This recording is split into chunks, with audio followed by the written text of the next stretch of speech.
telah menganjurkan pembelajaran ini dalam talian bermulalah daripada saya kakak silap cikgu minggu ketiga PKP.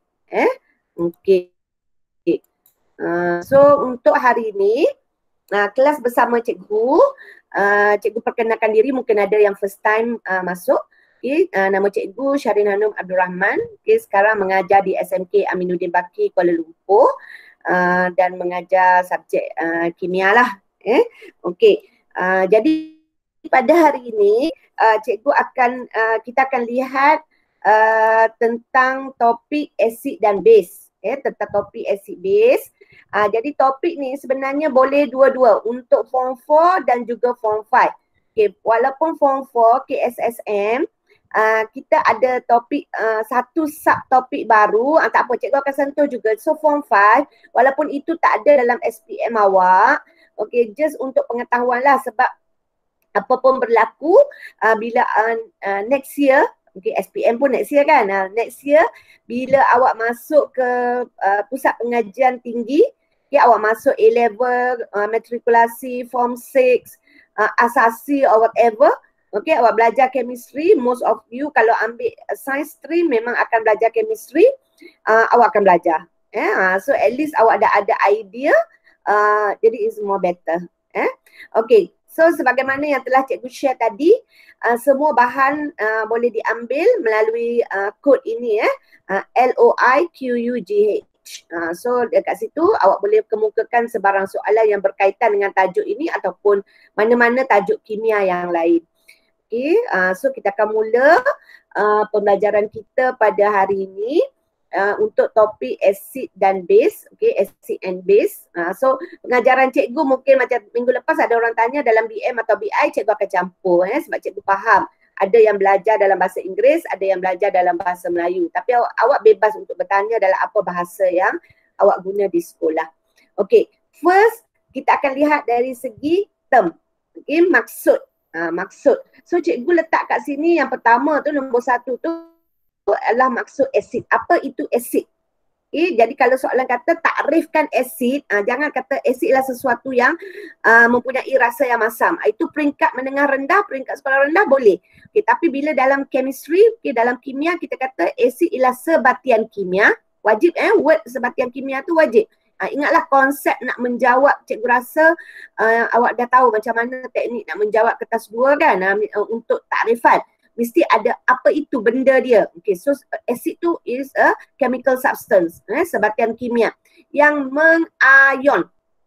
Okay, mengayon dalam air, atau perkataan mengayon itu boleh diganti dengan mengurai atau terurai, terayon. Boleh, tak ada, ini bukan BM, tak sengaja kan, tak apa, tak ada masalah. Okey, boleh ionize or dissociate. Dalam bahasa Inggeris, ionize or dissociate in water. Dilarang. Dilarang sama sekali mengguna word larut. Larut makin skim SPM tak terima. Okay, acid adalah sebatian kimia yang larut dalam air, tu wrong. So please don't use larut, okay, or soluble or dissolve, tak boleh. Hanya ionize, dissociate, mengayon atau terurai dalam air untuk menghasilkan ion hidrogen atau ion hidroksodium. Tak ada masalah nak guna yang mana. Cikgu kalau nak senang, ion hidrogen lah. Okey, contoh-contoh asid. Banyak contoh asid. Okey, awak boleh tengoklah hidroklorik, sulfurik, nitrik. Cikgu listkan 3 kat sini. Sebab dalam SPM, untuk equation, 3 ni saja asid yang akan diguna pakai. Tak akan ada dah asid lain. Kalau asid lain dia tak suruh awak buat equation. Except for asid dalam topik carboxylic acid. Itu sebab kita belajar topik carboxylic acid. Contoh dia katakanlah reaction between phosphoric acid. Cikgu tak listkan phosphoric acid kat sini. Memang pun soalan SPM tak akan suruh awak write equation using phosphoric acid. Tak ada. Tapi kalau dia suruh pun dia suruh balance. Dia bagi dah equation dekat awak. Okey, apa yang kita maksudkan dengan mengion tadi? Pengayonan asid di dalam air, maksud dia asid itu akan terpisah kepada ion positifnya dan ion negatifnya. Okay, cation dan anion. So kita tahu ion hidrogen ialah cation dan yang satu lagi tu adalah anion, sama ada klorida, sulfat atau nitrogen. Okey, mana datang ion hidroksonium? Ini mengikut teori Arrhenius. Okey, ion hidroksonium ni bila ion hidrogen ini okey, bila ion hidrogen dekat sini, semua ion hidrogen sini bertindak balas dengan air. Ada air tadi kan? So maka akan jadilah kat sini ion hidroksonium. So itu adalah bagaimana kita dapat ion hidroksonium. Jadi tak ada masalah, awak boleh guna kedua-dua istilah. Ion hidroksonium ataupun ion hidrogen. Okey. Kemudian okey. Sorry. Okey. Okey. So ini cerita tadi Okay, so ion hidroksonium. So ion hidrogen yang bergerak bebas. Ion hidrogen ni dalam air ia bergerak bebas. Dia bergerak bebas untuk dalam air ia bergerak bebas. Ia bergerak bebas dalam air. Free moving. Membolehkan sifat asid, membolehkan asid menunjukkan sifat-sifatnya. Bukan sifat asid ni. Membolehkan asid menunjukkan sifat-sifatnya. Nanti kita akan bincang lagi lah. Betul kan? Okey. So sekarang asid ialah penderma proton. Sebab tadi kita tengok bila dia ionize, bila dia terion tadi, dia ada ion hidrogen. Maka dia adalah penderma proton. Kita panggil penderma proton. Hidrogen ion tu ialah proton. Okey, kemudian kita ada satu lagi istilah ialah kebesan. Kebesan ni in English ialah basicity. In English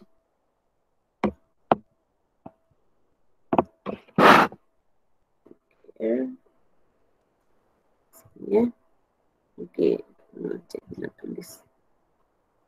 Cek dia punya line.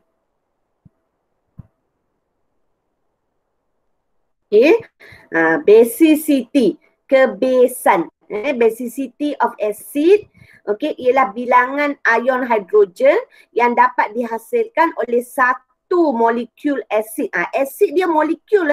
Asid ialah bukan sebatian ion. Sebab cikgu harap awak dah boleh bezalah. Cikgu ambil satu contoh, HCl.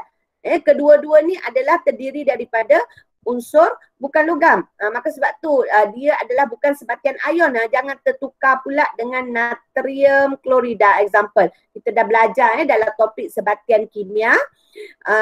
Maka sodium klorida ni, natrium klorida ialah sebatian ion. Dan of course lah dia boleh mengion. Tapi asid dia molekul. Dia molekul.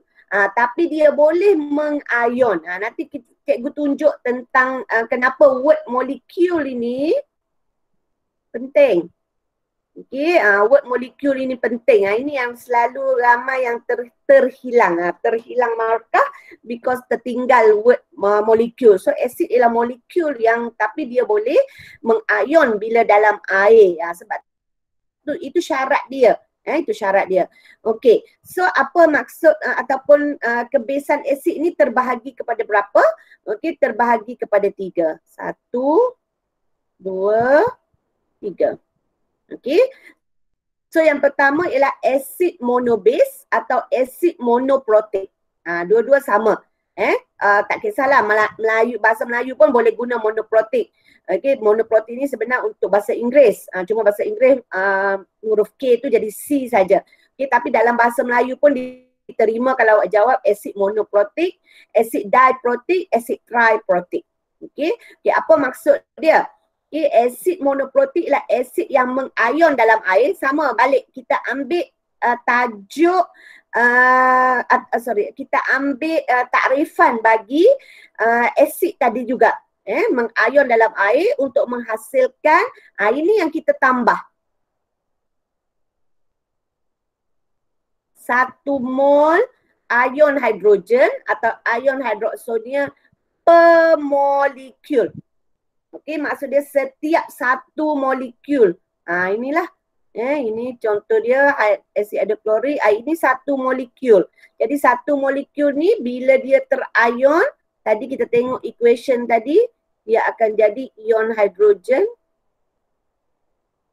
Okey, ion hidrogen kat bawah Okey. Dia akan jadi ion hidrogen dan juga ion klorida. So ini ialah 1 mol. 1 mol ion hidrogen per molekul. Word itu kenapa cikgu boldkan? Kenapa cikgu garis lagi? Itulah yang yang mesti ada dalam jawapan awak mengikut skema pemarkahan. Jadi cikgu tak nak awak hilang markah lah. Because dalam chemistry ni dia kedekut sikit. Dia punya marks, meaning, definition 1 mark saja. Tapi nak banyak perkataan yang of course mesti betul. Okay, acid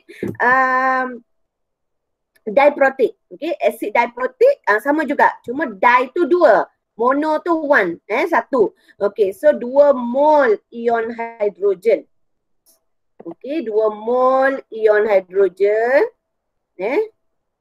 Okay, 2 mol ion hidrogen per molekul. Okay, asid triprotic ialah asid yang mengion dalam air untuk menghasilkan 3 mol ion hidrogen. Okay, so dekat sini awak juga perlu tahulah contoh. Contoh-contoh. So untuk asid monoprotik, asid monobase, okay, so kita ada banyak. Kita ada banyak contoh untuk peringkat SPM lah. Kita ada asid hidroklorik, kita ada asid nitrik, dan kita ada semua asid karboksilik. Okey, untuk tingkatan 4, awak boleh je ingat satu dulu asid karboksilik iaitu asid etanoik. CH3 COOH dia punya formula. Tapi untuk form 5 sebab kita baru je belajar tentang topik sebatian karbon, asid karboksilik. So dalam chapter tu kita dikendaki mengingat 10 ahli contoh. Okay, 10 contoh bagi asid karboksilik. Okay, bermula dari asid metanoik, asid etanoik sampailah asid dikanoik. Jadi nama tu kita tahu.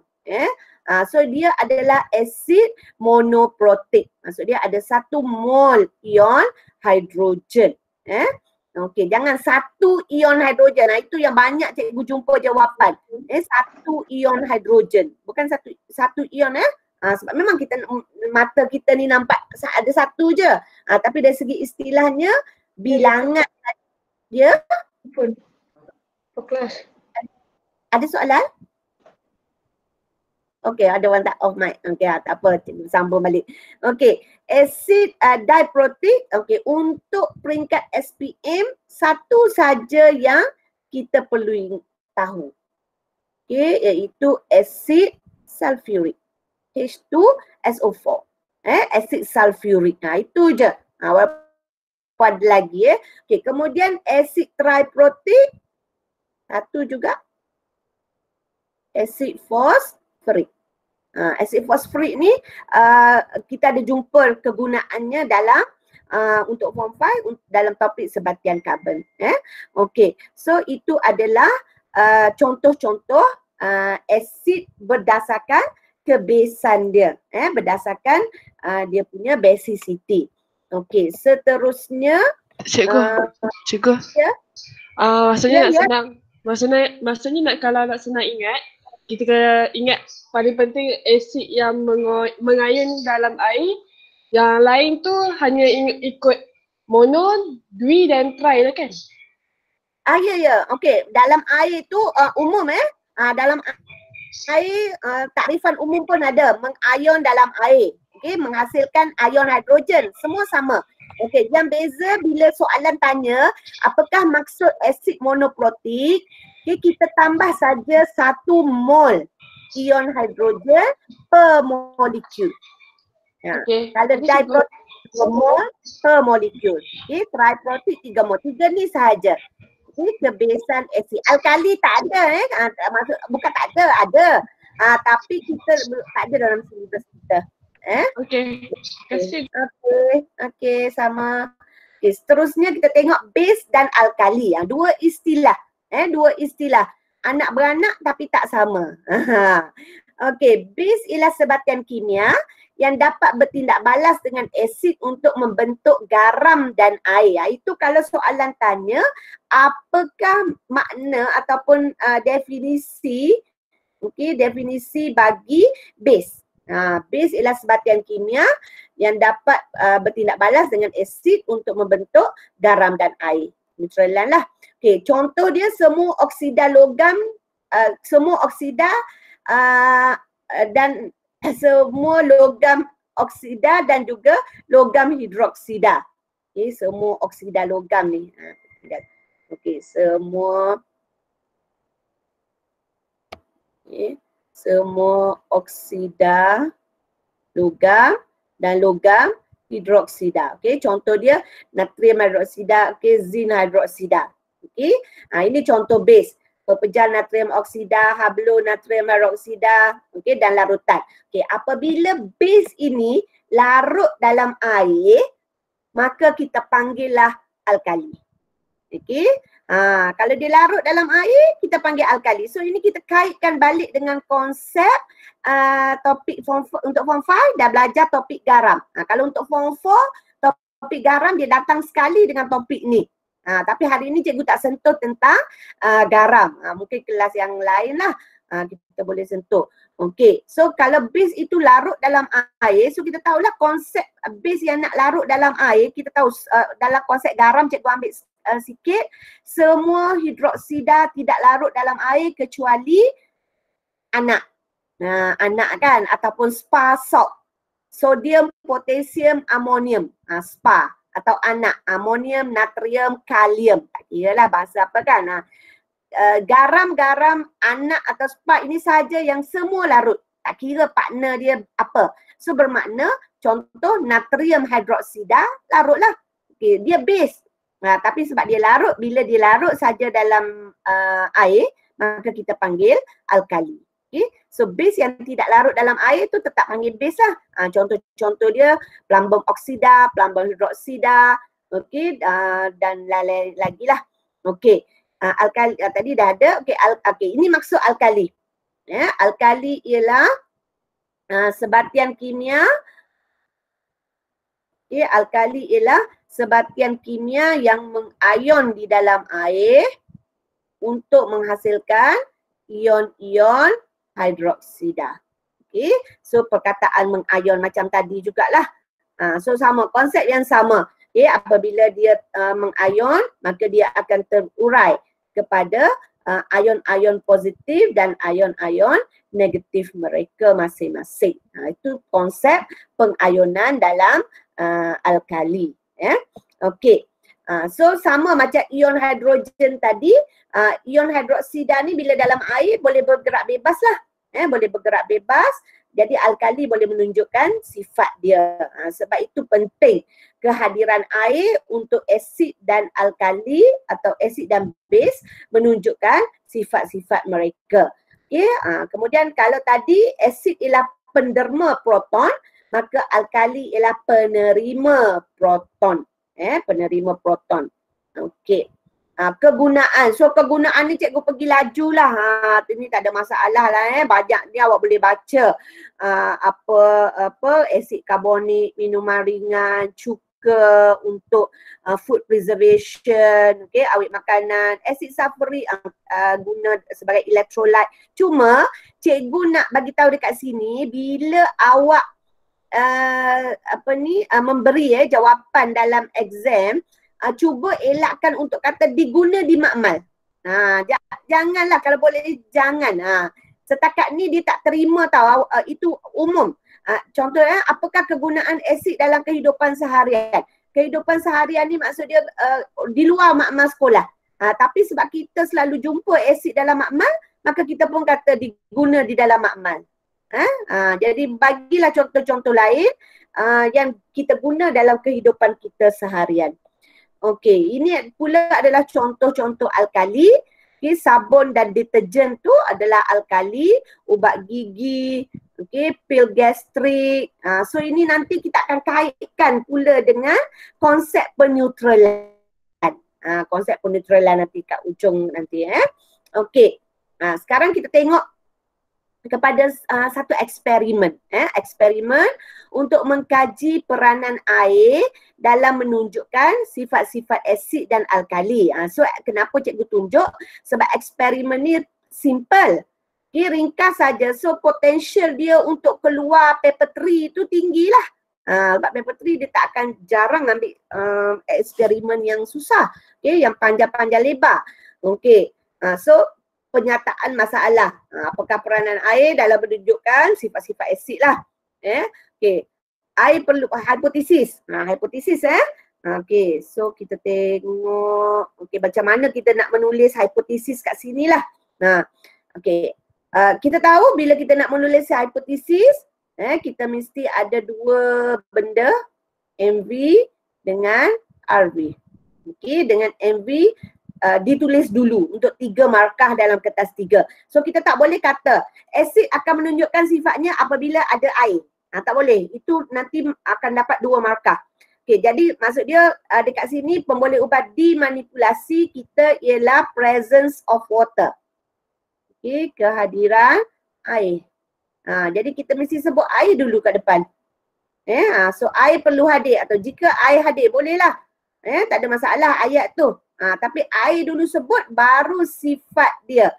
So bergerak balas yang kita nak tengok ialah sifat asid atau alkali lah, bersesuaian lah apa yang kita soalan bagi. Ataupun spesifik. Kadang-kadang sifat asid dan alkali tu dah dispesifikkan. Okay, contoh dia kekondaksian. Okay, ada soalan ke? Okey, contoh eksperimen tu hanya nak kaji satu aspek saja kekondaksian elektrik. Maka kita pun boleh buatlah bergerak balas itu ialah kekondaksian. Okey. Pemboleh ubah dimalarkan tu tengoklah yang sama. Cuma cikgu nak ingatkan okey, dalam kimia pemboleh ubah dimalarkan itu adalah sesuatu yang boleh mempengaruhi eksperimen. Jangan buat yang umum. Itu je. Nanti cikgu akan mungkinlah ini iklan sikit. Mungkin minggu depan cikgu akan fokus untuk teknik form 5 untuk teknik menjawab kertas 3. So kita bincang dengan detail. Okey, bahan kita pergi cepat saja. Okay, cikgu cuma nak tarik perhatian awak tentang word itu sebab kadang-kadang word itu yang menyebabkan kita confuse. Okey, yang ada air tak ada masalah sebab kita tahu word dia larutan. Word dia larutan. Ni apa tak ada word. Okey, larutan. Larutan asid etanoid. Kat sini asid etanoid glacial. Word glacial ni maksud dia kering, tapi dalam exam dia tak bagi word kering ni. Dia just guna glacial. So glacial tu maksud dia kering. Awak jumpa perkataan glacial itu maksud kering. Atau dia akan bagi asid atau alkali dalam pelarut organik. Pelarut organik. Jadi awak perlu ingatlah beberapa pelarut organik. Contoh dia asid etanoid. Okey, awak nampak dia akan tulis asid etanoid dalam propanon. Okay, so the whole thing ni adalah satu benda, satu sebatian kimia. Okay, asid etanoid dalam propanon. So propanon tu adalah pelarut organik. Jadi kat situ kita dapat tahulah asid tak akan menunjukkan sifat-sifat dia. Okay, kemudian radas, kita nampaklah kat sini dia nak uji kekondaksian elektrik. So kita lihatlah, jadi eksperimennya sama saja macam topik dalam topik sebatian kimia tu. Bubur berapa titik asid etanoid, okey, dititiskan pada sekeping kertas litmus. Okey, perubahan warna dicatatkan. Kemudian letak air, catat lagi pemerhatian. Okey, dan seterusnya lah. Awak boleh tengok nanti cikgu tak nak pergi lama. Okey, kita tengok dia pemerhatian. Okey, bila glacial, okey, maka dia tidak menunjukkan perubahan ke atas kertas litmus biru dan juga pemerhatian ke atas jarum voltmeter. Itu maksud ayat tadi. Okey, kehadiran ion-ion hidrogen yang bebas bergerak dalam air menyebabkan asid boleh menunjukkan sifat-sifat dia. Okey, apa sifat asid? Menukarkan kertas litmus biru lembab menjadi merah. Dan juga menyebabkan jarum voltmeter terpesong. Okey. Sama jugalah untuk alkali. Jadi asid dan alkali menunjukkan sifatnya jika ada air. Itu dari segi direct prosedur soalan, prosedur eksperimen. Okey, kita tengok sifat dia. Sifat dia ni cikgu pun tak perlu pergi lama lah. Umum tu dah tahu dah. Okey, untuk asid masam, menghakis, menukarkan kertas litmus biru kepada merah, pH kurang 7, bertindak balas dengan logam reaktif, bertindak balas dengan logam karbonat dan bertindak balas dengan base atau alkali untuk membentuk garam dan air. Okey.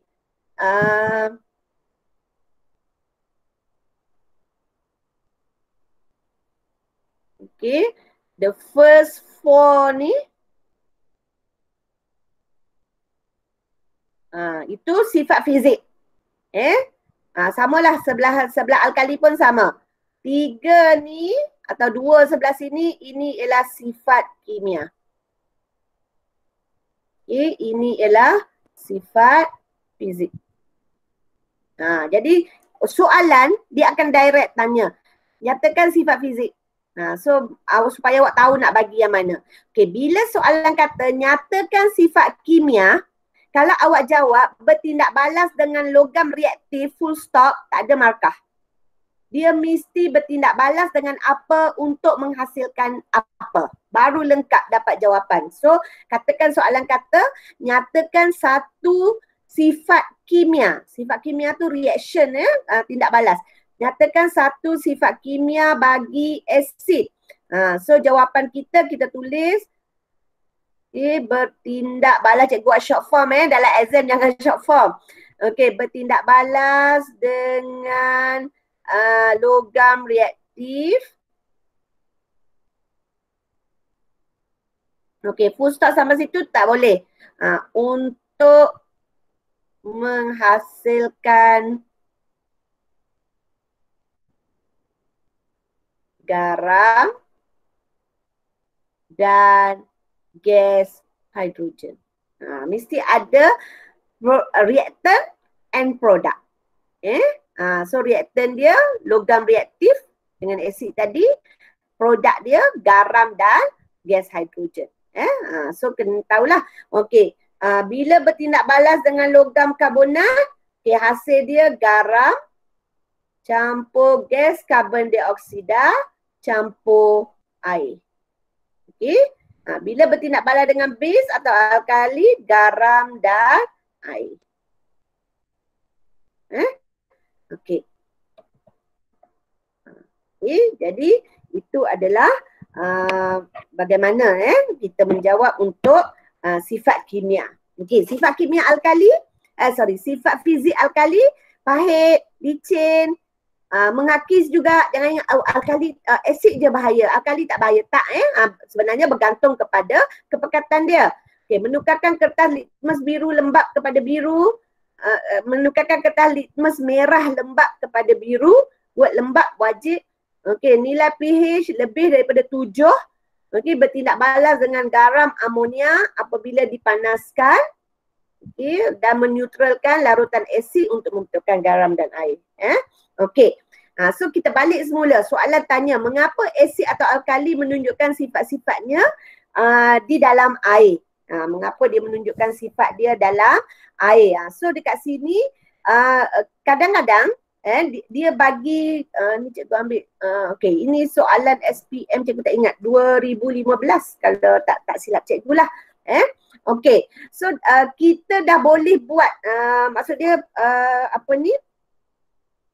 Soalan tu dia tak cakap pun dalam air ke apa, tapi berdasarkan pemerhatian kita boleh buat kesimpulan bahawa asid tu dalam pelarut apa. Jadi dekat sini dia akan guna istilah pelarut, solvent. Awak nampak kat situ. Maka jadi kadang-kadang kita pun air, kita jarang guna air tu pelarut.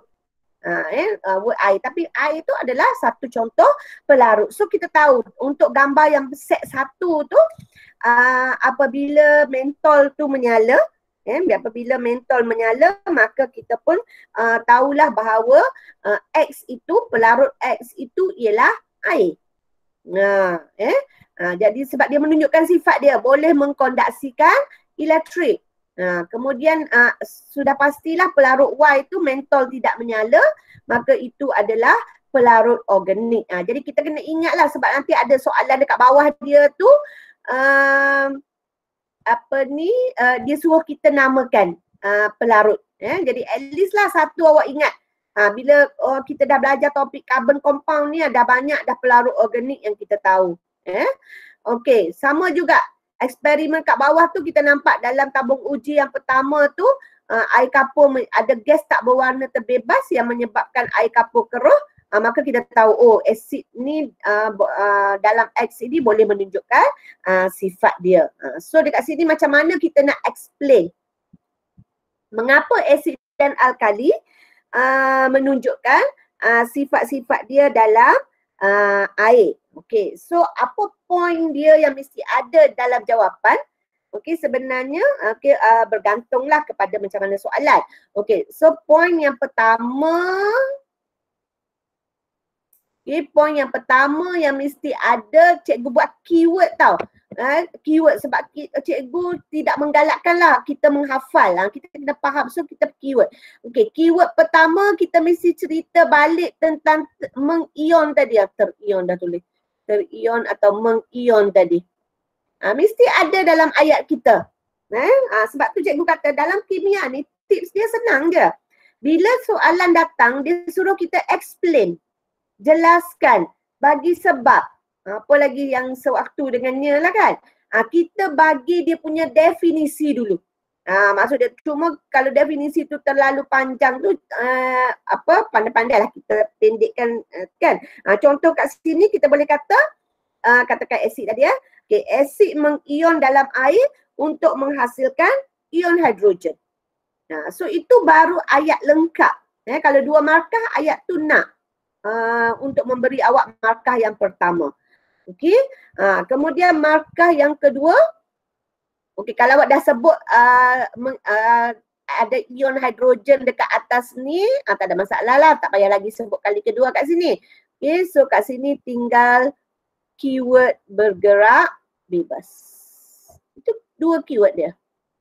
Itu cara kita belajar untuk kita senang ingat. Tips untuk belajar kimia dengan baik lah. Okey, jadi mengion dalam air untuk menghasilkan ion hidrogen yang boleh atau yang dapat bergerak bebas. Satu ayat je tapi dapat memberi awak 2 markah. Okey. So itulah macam mana kita nak explain. Kalau soalan esei banyak lagi markah, bagilah equation dia. Equation penguraian yang cikgu dah tunjuk kat depan tadi kan. Jadi ion hidrogen inilah yang menunjukkan sifat-sifat asid. Apa sifat tadi? Okey, pH, nilai pH, tukar kertas litmus, tu sifat dia lah. Tak kira sifat fizikal ke sifat kimia, tak ada masalah. Dua-dua sama. Okey. Mengapa asid atau alkali dalam pelarut organik tidak menunjukkan sifat-sifatnya? Kenapa pula kan? Ini yang cikgu kata tadi.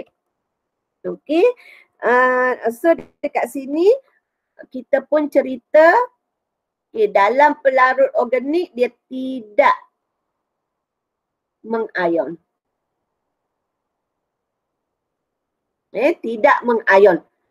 Maka bila dia tidak mengayon, maka dia tiada ion hidrogen. Nak tambah bergerak bebas pun boleh. Bergerak bebas boleh lah, tapi dah dia tak ada, tak kira lah bebas ke tak bebas kan. Dah tiada.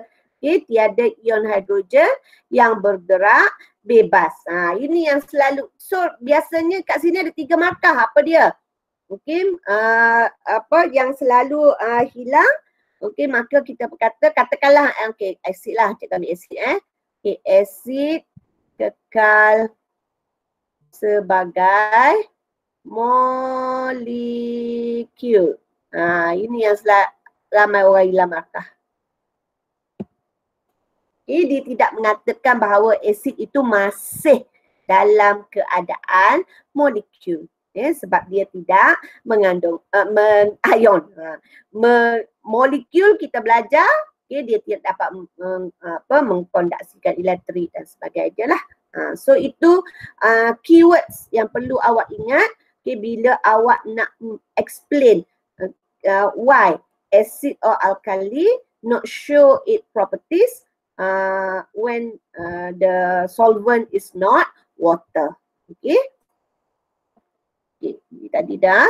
Seterusnya kita pergi kepada kekuatan, the strength. Kekuatan asid dan alkali. Macam mana kita nak tentukan? Kita guna skala pH. Semua ni dah tahu dah tentang pH kan? Ada 1 sampai 14. So dah tahu dah mana kawasan asid, mana kawasan neutral, mana kawasan alkali. So tak perlulah cikgu nak ulang banyak-banyak kali kan? So apa itu skala pH?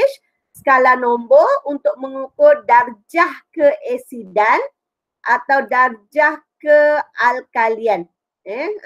Kita panggil darjah lah. Berdasarkan kepekatan ion hidrogen.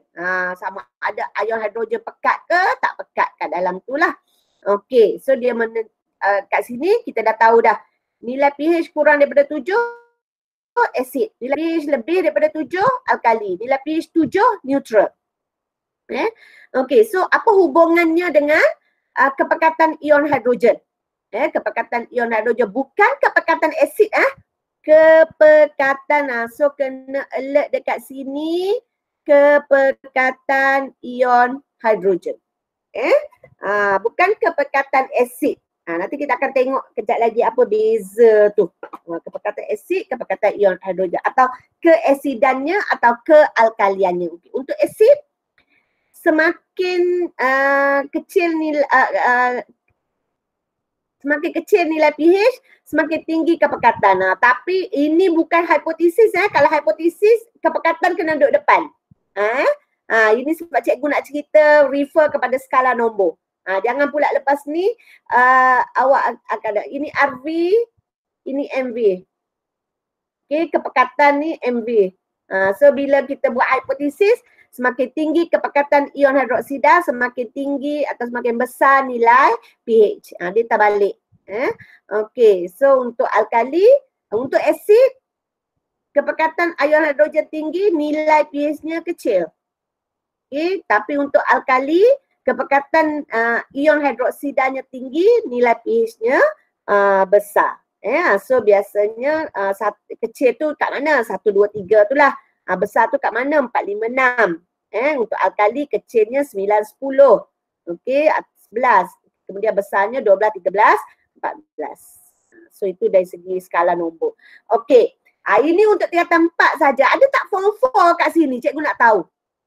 Boleh tak ada wakil ni? Kalau tak ada, cikgu skip. Ada tak form 4 yang ikut kelas kita pada hari ni?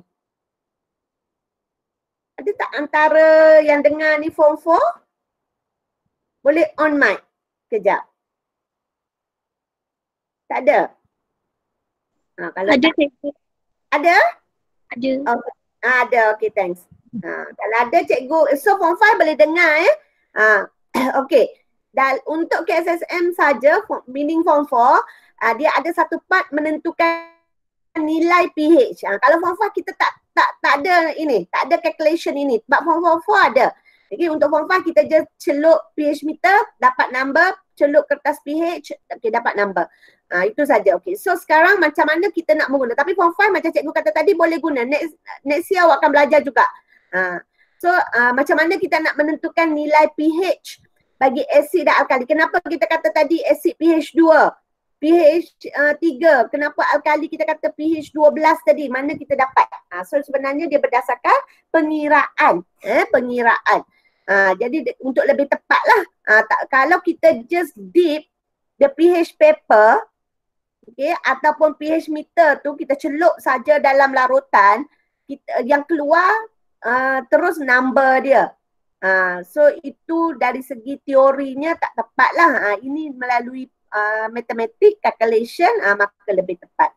Okey, untuk nilai pH asid kita menggunakan formula pH sama dengan negatif log H plus, okay, dalam kurungan.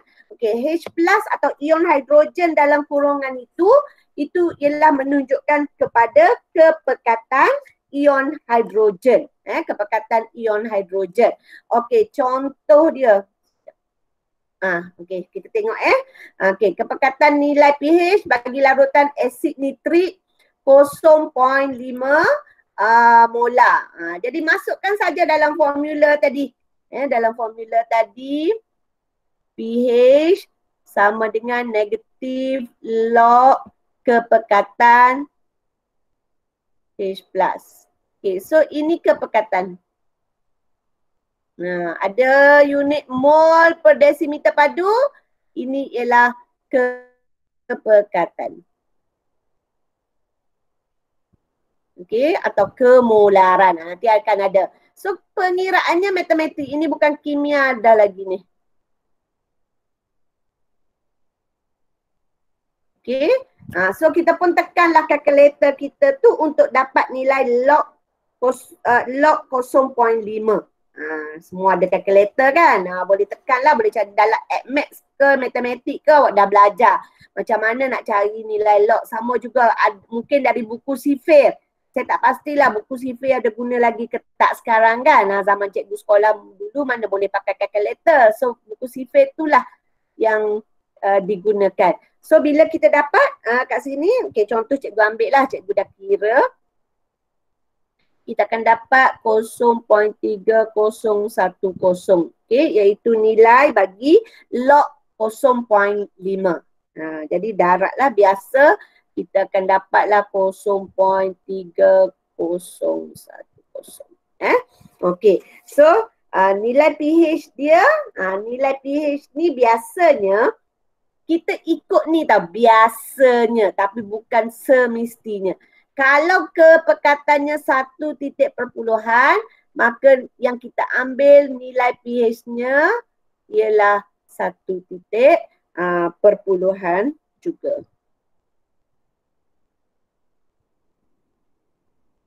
So itu cara mencari nilai pH.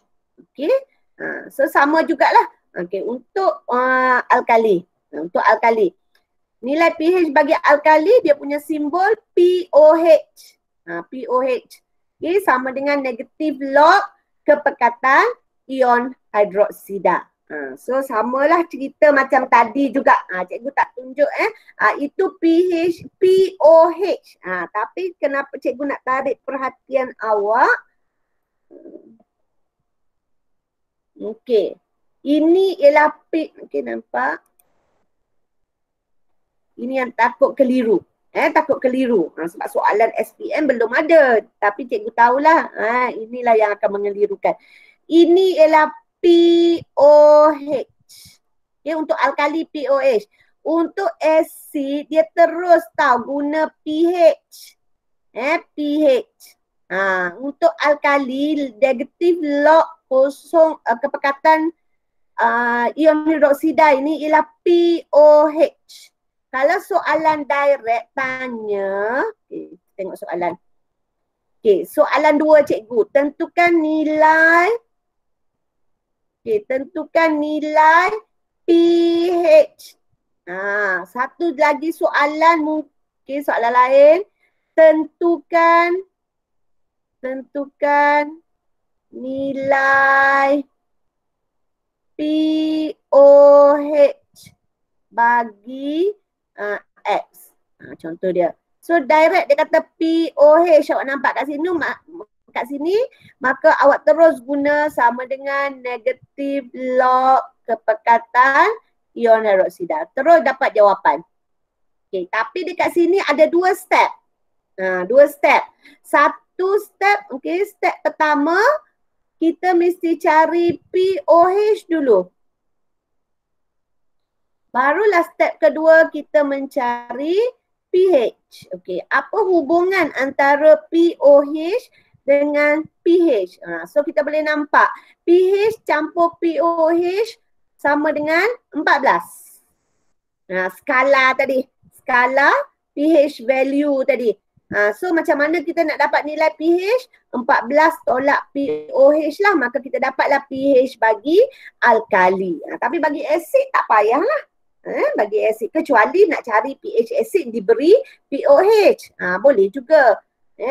Okey, tapi kita tak belajar sampai tahap situlah.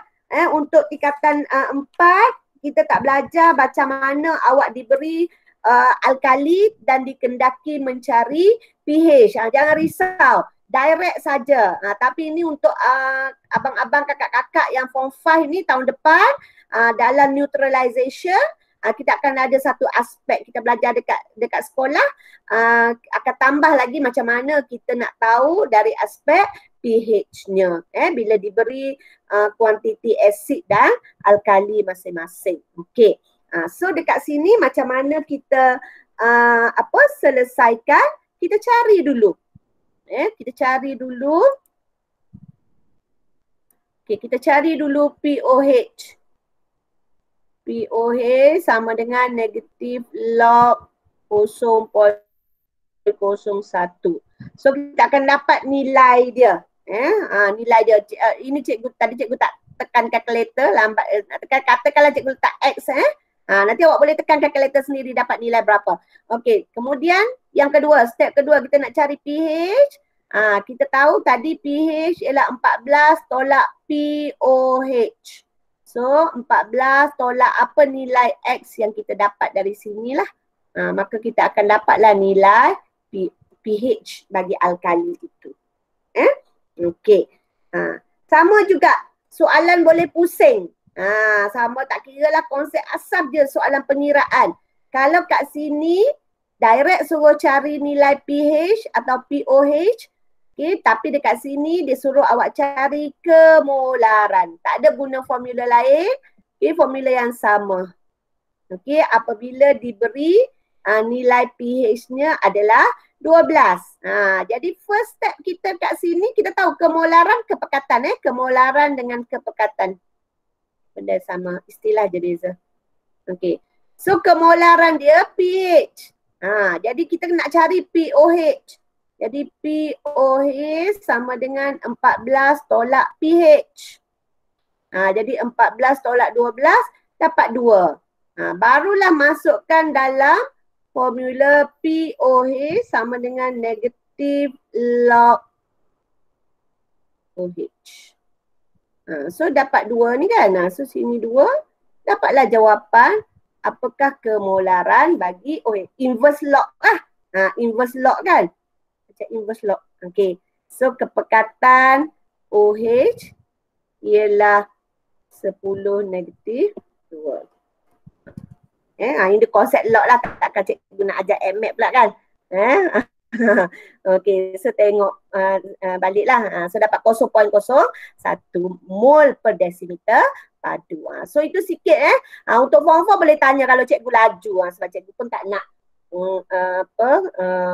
inilah kita pun dah ni. Okey, kekuatan asid dan alkali. Kekuatan asid kuat, asid lemah, alkali kuat, alkali lemah. Dia bergantung kepada darjah pengayonannya. Okey, asid kuat dengan alkali kuat sama mengayon lengkap. Itu word dia. Mengayon lengkap. Dia sama saja tadi. Okey, base atau konsep asas takrif asid. Cuma sekarang tambah word lengkap. untuk menghasilkan ion-ion hidrogen yang berkepekatan tinggi. Itu tambah untuk asid kuat.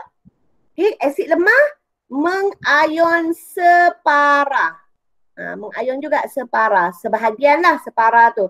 Menghasilkan ion hidrogen berkepekatan rendah. Itu kita improvise daripada takrif asid yang pertama tadi. Okey, so ini kita kata darjah penceraian dia tinggi. Maksud dia katakanlah cikgu ada 3 HCl, molekul HCl. Masuk dalam air, apa maksud darjah penceraian tinggi? 3 ion hidrogen terhasil kat sini. Okay, kalau cikgu guna 3 mol lah, ada 3 molekul kan? 3 mol. Okay, tapi darjah penceraian rendah, okay, cikgu ada ethanoic acid, E3 juga. Okay, tapi satu saja ion hidrogen yang terhasil. 2 lagi ni tidak terurai, kekal sebagai molekul. So itu maksud dia darjah penceraian yang rendah. Menyebabkan kepekatan ion hidrogennya rendah. Okay, so konsep kekuatan asid alkali ni sangat penting kerana dia nanti akan mempengaruhi banyak chapter jugalah. Banyak chapter, especially kalau form 5, topik termokimia. Yang sekolah yang dah ngajar topik termokimia tu boleh, ataupun mungkin dalam sesi online ni pun kita boleh buat topik termokimia. Okey, kemudian okey tadi dah sebut, okey untuk asid kuat nilai pH dia rendah. So maksud dia dari 7 tadi 1 sampai 6 asid kan. So untuk asid kuat dia berada 1 atau 2 atau 3 kawasan sini. Okey, asid lemah berada antara 4 hingga 6. So dia terbalik. Lemah pH tinggi, kuat pH rendah. Okey, so itu contoh-contoh dekat sini. Cuma okey ada sedikit bukan kekeliruan lah. Okey, untuk asid fosforik. Okey, asid fosforik sebab dia kalau awak check dekat internet pun dia macam ada beberapa mazhab lah, beberapa pandangan. Asid fosforik dalam buku teks kita dia mengatakan itu adalah contoh asid lemah. Tapi ada cikgu baca bacaan asid fosforik kategori asid kuat. Sebab asid fosforik ni pH dia tu in between lah, 4 dalam 4. Tengah macam tengah-tengah. Okay, tapi untuk SPM level kita guna asid fosforik adalah contoh asid lemah. Tapi kita jangan bertukar. Kita ingat dia ada 3 tadi. Asid fosforik ialah contoh asid triprotic. Ada 3 lah cikgu. Ion hidrogen macam mana? Dia lemah. Tak. Memang ada 3. Tapi dia tak terayon. Dia simpan je senyap-senyap. Sama macam kita lah kan. Kita ada makanan sekarang puasa kita buat keluar satu tak nak bagi orang minta. Contoh kan. Okey. So jangan keliru Okey, alkali pun sama. Okay, word dia tu sama, cuma ganti saja ion hidrogen dengan ion hidroksida. Ganti saja dengan ion hidroksida. Okey. Okay, seterusnya persamaan tadi kita dah sebut. Okey, kita pergi kepada kepekatan. Kepekatan asid dan alkali. Okey, apa maksud dia? So kepekatan ialah kepekatan larutan ialah ukuran yang menunjukkan kuantiti bahan terlarut dalam 1 dm3 larutan. 1 dm3 larutan itu bersamaan dengan 1000 cm padu. Itu penting kerana nanti kita banyak nak tukar unit. Nak kena tukar unit dalam pengiraan. So kepekatan tu kita nak tengok berapa banyak kuantiti bahan yang larut dalam kalau kita ada 1 desimeter padu. Okey, so untuk kepekatan asid alkali kita ada 2 cara macam mana kita menentukan. Okay, satu berdasarkan gram, yang kedua berdasarkan bilangan mol. So gram kita tetap panggil kepekatan juga. Okay, maka jisim bahan berapa banyak bahagi isi padu. Contoh dia cikgu ada 10 gram di dalam 500 cm padu. Okey, tengok sentimeter, kat sini mesti desimeter. Tu maksud cikgu tadi ini. Jadi kena tukar dulu ni. Bahagi dengan 1000 dulu. Barulah dapat dapat nilai lah. Barulah dapat cikgu nak kena cari pula apa calculator.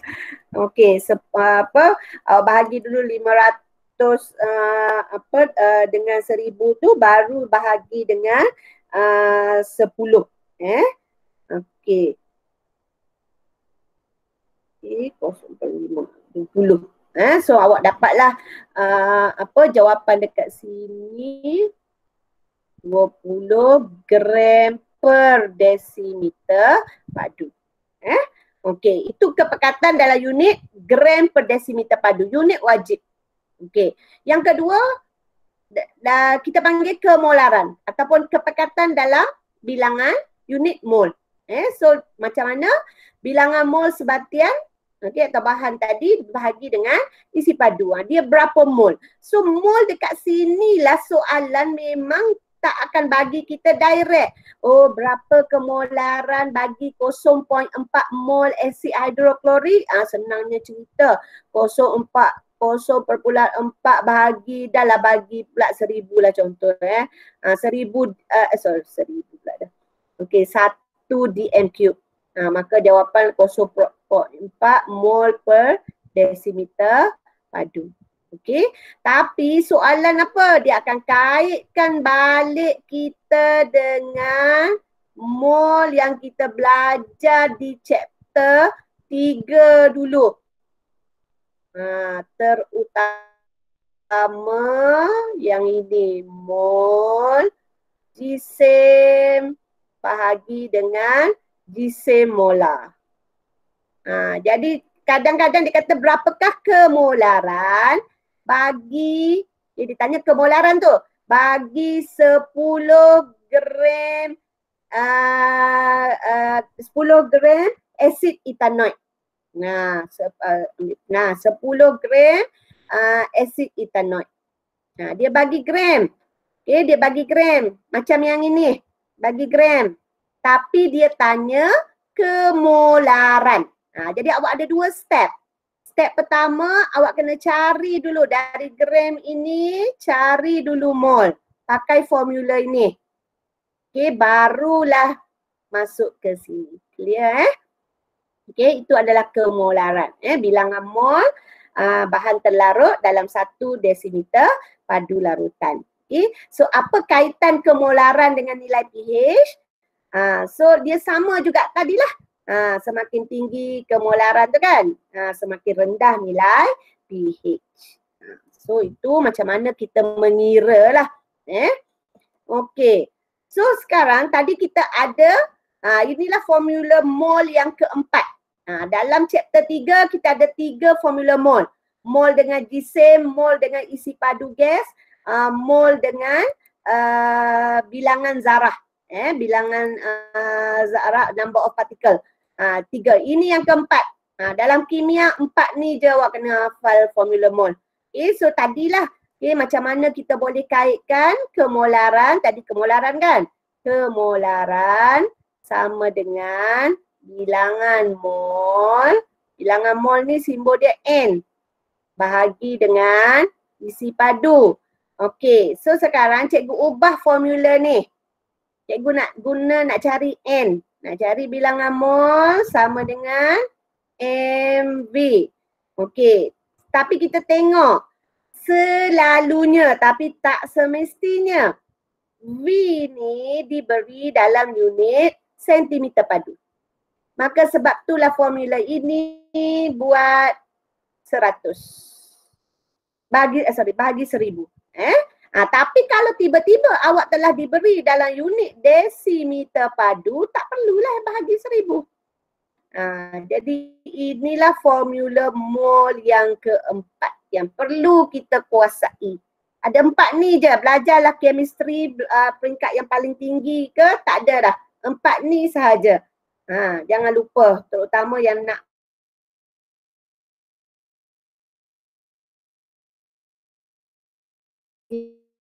ke peringkat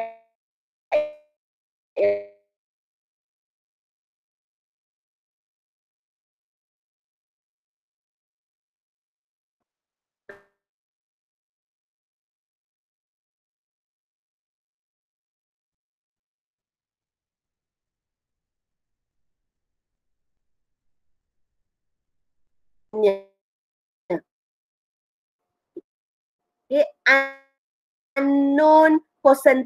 Non-concentration. Okay. Larutan yang diketahui kepekatannya. Okay. So dekat sini kita ada dua kaedah okay, untuk menyediakan larutan piawai. Okay. Satu kaedah dari pepejal, yang kedua dari ini pencairan.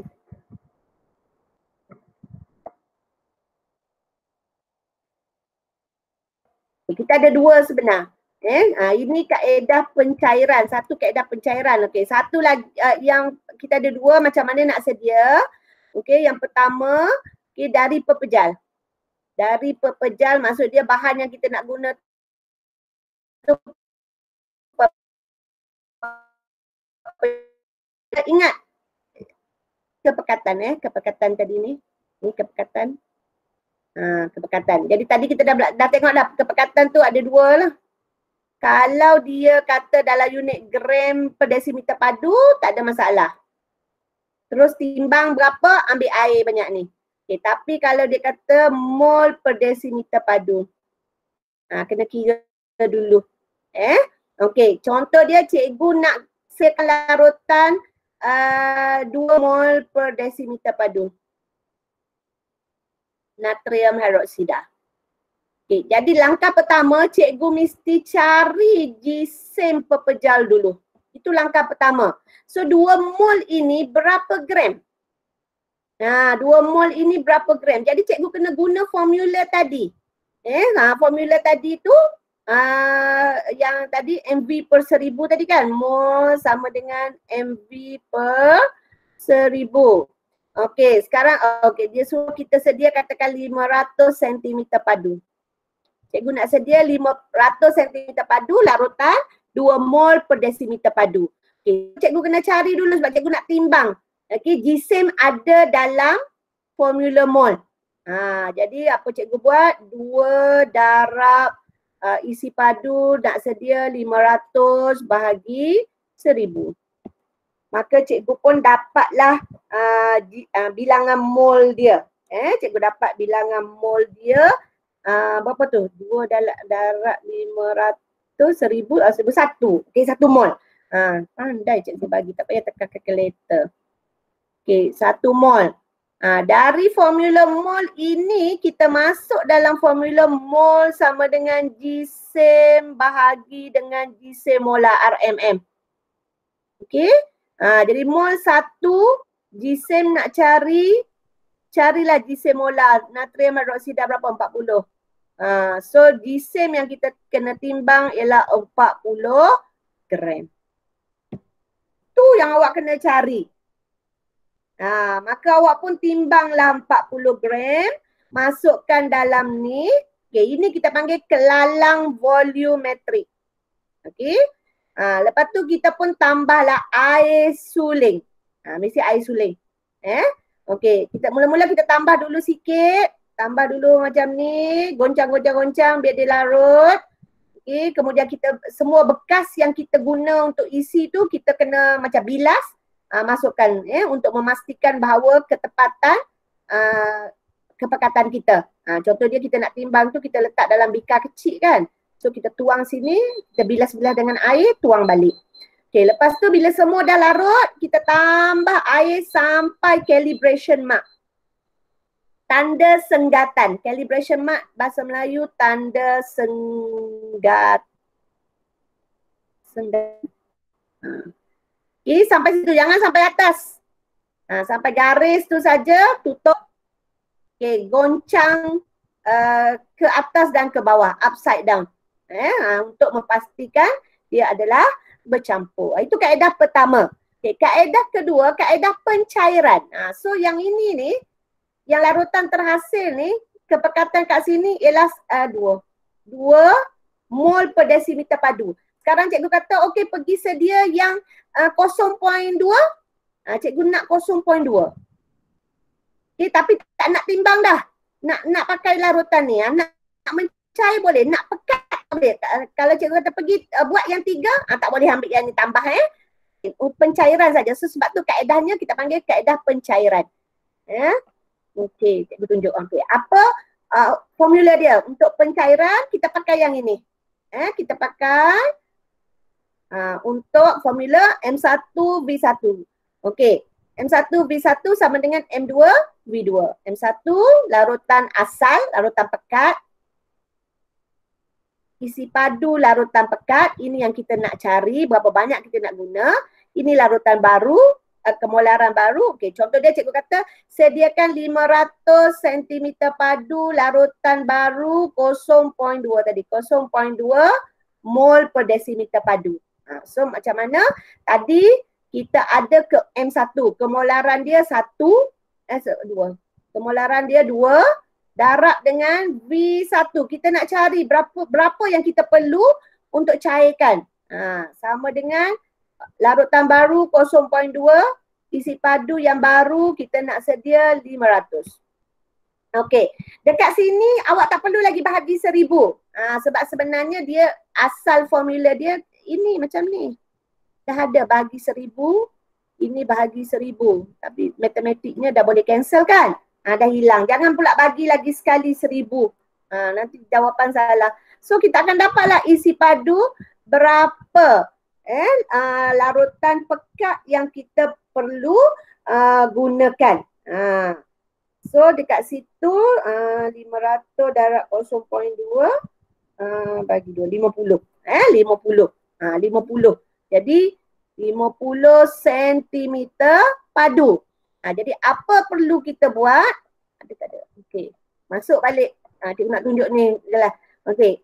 Kita ambil pipet. Okey, sebab dia larutan kan. Kita ambil pipet dari sini. Kita pipet 50. Ambil pipet. Okey, pipet 50. Okey, masukkan dalam kelalang volumetrik. Tambah berapa air? Berapa air cikgu mesti tambah? Berapa air kena tambah? Kat sini. Siapa nak jawab? Berapa air cikgu nak tambah? 500?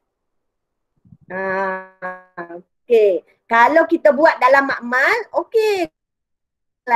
Ini kalang kita. Okey, kita dah tu ada terlebih sikit ni. Okey, kita dah tambah sini 50. Okay, so air suling kita masukkan sampai calibration mark saja. Cukuplah, goncang jadi. Tapi kalau dalam calculation soalan, pernah soalan tanya, berapa air perlu ditambah? Dia tak tanya, so kita dah ada 50, bermakna kita nak 500, air suling kita adalah 450 cm padu. Jangan pula kita tambah 500 air. Kalau kita tambah 500 air, isi padu jadi 550. Ini soalan hebat. Sebab dia tahu selalu tanya isi padu larutan pekat. Sekali soalan keluar tanya berapa isi padu air yang perlu ditambah. Jadi hati-hati, soalan objektif pernah ada. Jadi dia dah bagi depan lagi jawapan A 50 cm padu. Kita pun dengan cepat pilih. Sebenarnya dia nak air. Okey, so cikgu skip lah. Yang ini nanti awak boleh buat. Okey, peneutralan kita dah tengok tadi. Okey, peneutralan ialah tindak balas antara asid dengan base atau alkali. Okey, maka peneutralan ini ditunjukkan oleh penunjuk. Jadi ini antara penunjuk yang awak kena hafal lah. Yang paling popular phenolphthalein.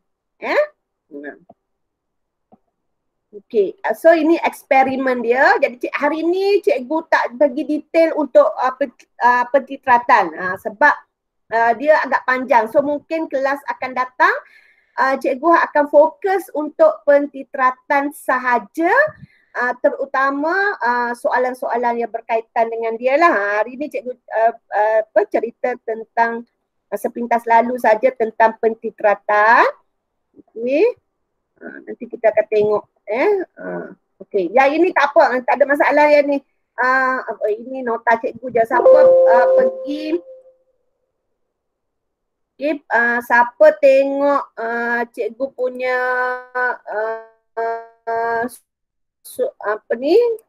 Google Classroom, semua boleh dapat bahan ni. Okey, sekarang cikgu tunjuk je sekejap. soalan. Nak bagi buat idea. Okay. First soalan apa maksud asid. So tadi dah ada bahan kimia yang terion bla bla bla bla kan. Okay, nyatakan nama bagi asid. Nama bagi asid. So ini SPM Ethanoid. SPM berapa tu? Okay, asid ethanoid bagus. Okay, why? Sebab dia punya pH tu tinggi. Why? Boleh. Dia Asid Y apa? dia ionize separa dalam air. Awak jawab ya idea, yes. Okay. Okay, Y tu asid sulfuric Okay, soalan bawah ni kawan kita jawab. Okay, kedua asid memiliki kepekatan yang sama. Jelaskan mengapa nilai pH kedua berbeza. Okay, tengok dua markah. Okay, tengok dua markah. Jadi dekat sini apa beza antara dua ni? Kita kena tengok dulu. So bezanya adalah dari segi kekuatan. Dari segi kekuatan, monoprotic acid, diprotic acid ni kita kaitkan dengan kepekatan ion hidrogen dia.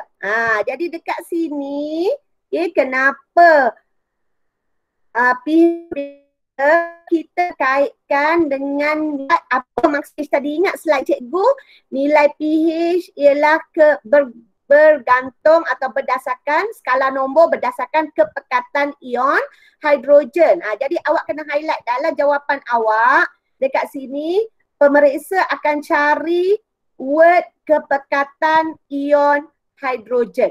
Okay. Dia kat sini kepekatan yang sama ni bukan kepekatan ion hidrogen. Okay, tapi kepekatan asid. So apa beza antara kedua-dua? So macam mana bila kita nak menjawab soalan, kita analyse dulu apa yang diberi. Okay, apa yang diberi information kat kita, dua ni. Okay, apa beza antara dua ni? Beza antara dua ni ialah bilangan mol ion hidrogen. Ini yang mesti ada dalam jawapan kita. Okay, baru kita dapat markah. Tapi katakanlah cikgu tak guna ni. Cikgu tulis saja asid lemah, asid kuat. Apa beza antara asid lemah dengan asid kuat? Pengayonan tadi pengayonan separa tadi. Pengayonan lengkap dengan separa. Ini yang mesti ada. Nampak tak? Macam mana awak nak menjawab soalan? Sebab tu dalam kimia jawapan betul tapi tak ada markah. Macam katakanlah awak pergi jawab kat sini. Awak tahu sebab awak dah bagi dah jawapan dekat sini asid ethanoid. Okay, asid ethanoid. Ini asid sulfuric. Okay, asid sulfuric. So, awak dah nampak kat sini asid ethanoid contoh asid lemah. Asid sulfuric contoh asid kuat.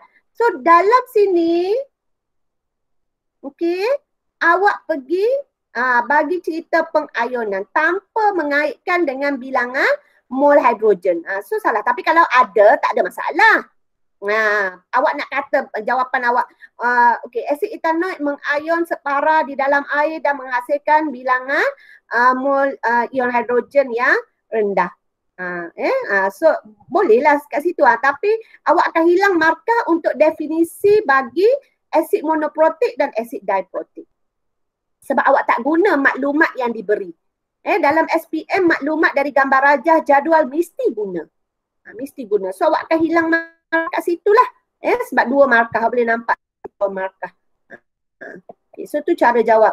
Okay, so yang sini okay, equation tu cikgu tak nak sentuh. Okay, pengiraan pengiraan untuk menggunakan equation Okay, huraikan satu ujian kimia bagi mengenal pasti gas. Siapa masuk kelas cikgu Syam semalam dah ada So ingat dua markah kat sini mesti ada prosedur. Okay, so gas apa terhasil? Gas hidrogen kan? Karbonat. Gas karbon dioksida. Jadi tak boleh kata guna air kapur. Word guna tak boleh. Mesti alirkan. Alirkan gas ke dalam air kapur. Baru one mark. Baru air kapur. Okay, air kapur menjadi keruh. Okay. sorry cikgu terkeluar. Okay. So itulah. So itu sajalah cikgu rasa untuk kelas kita pada hari ini. Okay, ada apa-apa soalan? Ada sebarang soalan? Nak tanya? Okay. Ada soalan? Sebelum kita, okay, ataupun awak tadi awak dah dapat bagi siapa yang mungkin masuk lambat. Okay, siapa yang masuk lambat, okay, sekali lagi awak boleh pergi kepada Google Classroom cikgu untuk dapatkan bahan, ataupun mungkin awak buat latihan, okay, perlu penerangan atau nak explain, okay, awak boleh pergi ke sinilah. Jadi cikgu akan layanlah pertanyaan-pertanyaan awak. Cuma mungkin kalau cikgu tak tertengok dalam masa segera awak hantar tu cikgu minta maaf awal-awal lah. Tapi insyaAllah cikgu akan cuba menjawabnya. Okey, so kalau tak ada apa-apa lagi, tak ada apa-apa yang perlu untuk Cikgu tengok chat cikgu. Cikgu share kat sini. Tengok chat. Okey, ada apa? Okey. Ada soalan ni.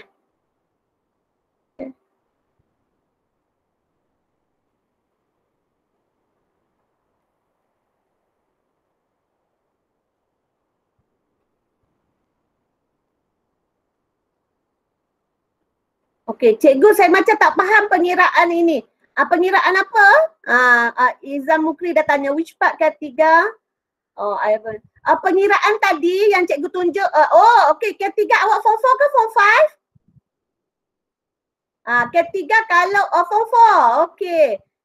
Tu sekejap Okey, dengar cakap asid kuat tak semestinya pH rendah, betul ke? Dengar macam bergantung. Okey. Okey, asid kuat tidak semestinya rendah, tapi dia tak akan jadilah sampai dia tak akan jadi sampai 6. Itu kalau kita tengok, sebab tu kita memang betul kita memang menggunakan formula ni sebab sebenarnya nilai pH asid tu dia sangat bergantung kepada kepekatannya. Jadi asid lemah, katakan asid lemah asid etanoik, walaupun dia pekat tapi kerana kepekatan ion hidrogen di dalamnya tu dia tidak terion sepenuhnya. Jadi dia tak akan boleh jadi sama dengan nilai pH bagi asid sulfurik. Contoh dia macam itulah. Tapi dia mungkin katakanlah asid etanoik yang kategori vinegar, cuka yang kita makan itu mungkin just dalam 6 point dah dekat nak neutral dah 6.8, 6.5. Tapi yang pekat sikit, so dia mungkin boleh jadi sampai 5. So macam itulah, tapi dia tak akan pergi sampai 1. Macam tu. Okay. Calculation tadi find pH to find pOH. Okay. Ada lagi soalan. Sekejap lagi cikgu balik semula. Kalau kemularan asid kuat dan asid lemak itu sama, asid kuat akan mempunyai nilai pH yang lebih rendah, asid kuat mempunyai nilai pH yang manakala asid kuat akan mempunyai nilai pH yang tinggi tapi mesti kurang daripada pH 7. Yalah. Okay.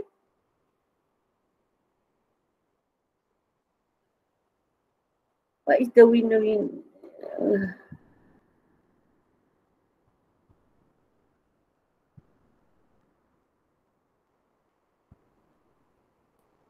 Okey, tapi kalau kemolaran asid itu berbeza, kita tidak dapat menentukan mana satu ialah asid kuat, mana satu ialah asid lemah dengan merujuk kepada nilai pH. Okey, untuk setakat form 5 SPM level, kita boleh membuat kesimpulan lah. Katakan kita tak tahu kemolaran. Kita tak tahu kemolaran. Maka berdasarkan nilai pH, kita boleh buat. Molarity is like concentration. Okay, good. asid dengan nilai rendah semestinya asid kuat. Okey, tak semestinya, tapi so far maksud cikgu macam tadilah so far untuk kalau yang pH 1 tu mungkin asid lemah dia tak akan mungkin pergi sampai pH 1.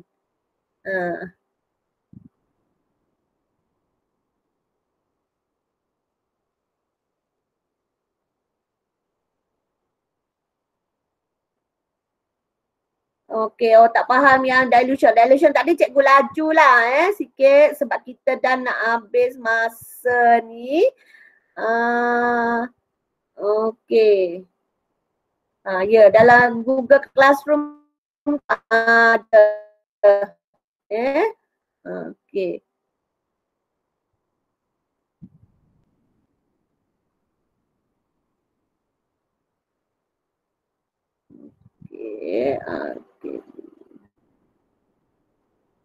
Cikgu kalau yang tadi tu saya hanya tulis logam saja boleh tak? Yang mana ni? Tan Kit Seng, yang mana cikgu kalau yang tadi tu saya hanya tulis logam sahaja. Boleh tak? Okey, Go tanya ada dalam BI. BI cikgu hanya mengajar untuk sekolah cikgu sahaja sebab kat sini kita bercampur. Okey, tapi itulah dalam my Google Classroom you can ask in English. Okey. Yang sifat-sifat okey, tak boleh. Tak boleh Izan Izan Mukri dah balas. Tan Kit Seng kata yang sifat asid tak boleh logam reaktif. Sebab ini nanti kita nak kaitkan dengan topik salt. Soluble salt. Okay, salah satu cara preparation of soluble salt is reaction between acid and reactive metal. So kalau kita guna metal sahaja, logam sahaja, let's say kita nak sedia copper 2 sulfate solution. Okay, copper 2 sulfate kita pun react kan sulfuric acid dengan copper metal. Tak boleh, tak jadi. Ataupun so mesti reactive metal. So maksud dia reaction of acid with reactive metal to produce salt and hydrogen gas. Mesti ada reactive metal. Tak boleh metal sahaja. Okey. Okey, cikgu nak balik semula kalau maksud dia actually secara officialnya kelas cikgu tamat. Tapi tadi ketiga and siapa-siapa cikgu logam yang lebih elektropositif. Lain. Go, elektropositif and reactive two different thing. Okay. Logam yang lebih elektropositif, okay, or more electropositive metal is a metal which is easily donate electron. Okay, or tendency to lose electron and become ion is more higher. Okay, it based on the electrochemical series. Tapi the reactive metal it based on reactivity series. Reactivity series. Jadi itu different thing of definition. Definition. Kalau form cikgu tak form 5, kalau form 5 belajar redox, kita akan belajar tentang reactivity. Nanti awak boleh compare. Form 4 kita belajar electrochemical series. Okay. So reactivity series is the position of metal according to their reaction with oxygen. With oxygen. Jadi dekat situ ada sedikit perbezaan, especially position of metal same, but position of hydrogen and carbon include. Okay. So itu adalah so awak tak boleh guna awak mesti term yang betul. Elektropositif atau reaktif. If you are okay, so kita kena tengok eksperimen. Kalau eksperimen ini dalam displacement, maka word dia ialah logam elektropositif. Cikgu react antara copper 2 sulfate dengan zinc. So zinc tadi, okay, zinc itu kita refer kepada more electropositive metal. Logam yang lebih electropositif. Tapi kalau dalam another experiment, reaction between zinc and hydrochloric acid. Okay. So dekat situ zinc ialah reactive metal. Tak boleh samakan. Tak boleh samakan. Memang salah. Jadi kena hati-hati. Tips cikgu senang saja. Bila nak guna electropositivity. Bila nak guna electropositive metal or not tu awak tengok. Bila eksperimen itu ada involving metal itu ada ionnya dalam larutan. Electropositivity. Tapi kalau metal itu, metal yang dia zinc tadilah, dalam solid, itu reactivity. Especially kalau dia react dengan oksigen, so dia adalah solid. Itu je, simple lah. Tapi tak semestinya betul juga. Boleh ada exception dia. Okay, ada orang tanya, ketiga, you want me to explain again about how to determine the pH? Okay, siapa nak boleh stay lah sekejap. Okay, ketiga. Okay, saya try reverse balik cikgu. Okay, so tadi cikgu nampak ada tanya bila kelas lagi. Okay, next week memang ada, tunggu iklan dia. Jadi cikgu pun tak pasti hari lagi, hari apa, ataupun masuk depan. Cikgu Syarin, kita 2 minggu kita tak buat. Sampai lepas raya pun kita start balik. Tak buat. So lepas hari raya lah ni. Lepas raya. Okay. Lepas raya pula. Raya. Jadi ataupun you saja pergi kepada Google Classroom cikgu. Cikgu akan buat iklan dekat situ. Classroom cikgu tu ada iklan. So awak boleh alert dekat situ. So kalau tak ada apa-apa soalan lagi, jadi itu saja untuk hari ini. Terima kasih. Kita jumpa lagi, kelas akan datang. Okay, Assalamualaikum warahmatullahi wabarakatuh. Terima kasih Cikgu Haiza sebagai admin.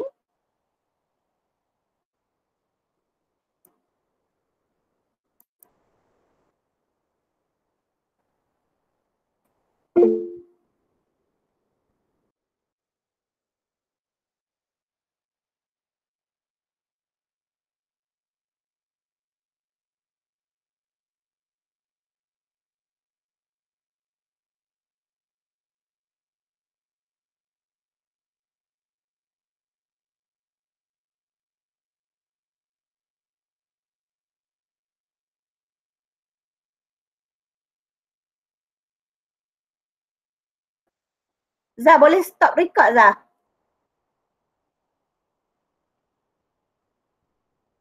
Kak Syarin, problem saya sekarang, saya punya ni saya nak stop, dia kata dia akan pergi ke Google Drive orang lain sekarang ni. Akak boleh? Cuba akak ada record juga tak? Okay. Tak ada, dia tak boleh record, dia seorang je record.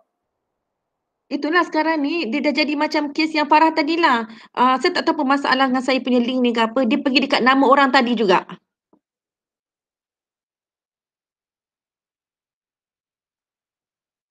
Hello? Akak ada record tak?